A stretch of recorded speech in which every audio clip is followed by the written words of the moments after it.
కర్నూలు జిల్లా మంత్రాలయ మండలం మాధవరం గ్రామంలో కూటమి ప్రభుత్వం అధికారులకు వచ్చి 2 ఏళ్లు పూర్తయిన సందర్భంగా భారీ విజయోత్సవ సభ నిర్వహించారు. ఈ కార్యక్రమానికి టీడీపీ జిల్లా అధ్యక్షురాలు గుడిసె కృష్ణమ్మ ముఖ్య అతిథిగా హాజరయ్యారు. కూటమి పార్టీల నాయకులు, కార్యకర్తలు పెద్ద ఎత్తున పాల్గొని వేడుకలను ఘనంగా నిర్వహించారు. ఈ సందర్భంగా నాయకులు మాట్లాడుతూ కూటమి ప్రభుత్వం ఇచ్చిన హామీలను అమలు చేసి ప్రజల విశ్వాసాన్ని నిలబెట్టుకున్న ఘనత ముఖ్యమంత్రి చంద్రబాబు నాయుడుదేనని పేర్కొన్నారు.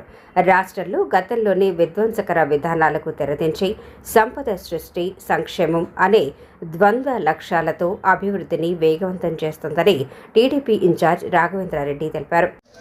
సంక్షేమం అయితేనేమే, రాష్ట్ర అభివృద్ధి కార్యక్రమంలో అయితేనేమే రెండు కళ్ళులా చూస్తూ ముందుకు పోతున్నటువంటి పార్టీ కూటమి ప్రభుత్వం అని చెప్పి తెలియజేసుకుంటూ, రాజధాని అని చెప్పి 3 ముక్కలు ఆడిన నాయకుడు మీ సైకో నాయకుడు అని చెప్పి మంత్రాలయం నియోజకవర్గానికి నా సాయ శక్తుల నా కుటుంబం మొత్తం కూడా మీ ప్రజల కోసం, తెలుగుదేశం పార్టీ కోసం పనిచేస్తుందని చెప్పి తెలియజేసుకుంటున్నా.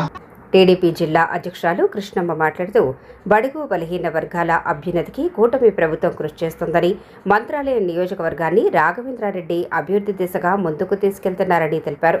రాబోయే స్థానిక సంస్థల ఎన్నికల్లో టీడీపీ ఘన విజయం సాధించడం ఖాయమని ఆమె విశ్వాసం వ్యక్తం చేశారు. మీరు ఎమ్మెల్యేగా ఉన్నారు కదా, ఏ రోజైనా అసెంబ్లీలోన మంత్రాలయం గురించి మాట్లాడినారా? మంత్రాలయంలో ఉన్నటువంటి బడుగు బలహీన వర్గాల గురించి మాట్లాడినారా? మంత్రాలయంలో ఉన్నటువంటి సాగునీటి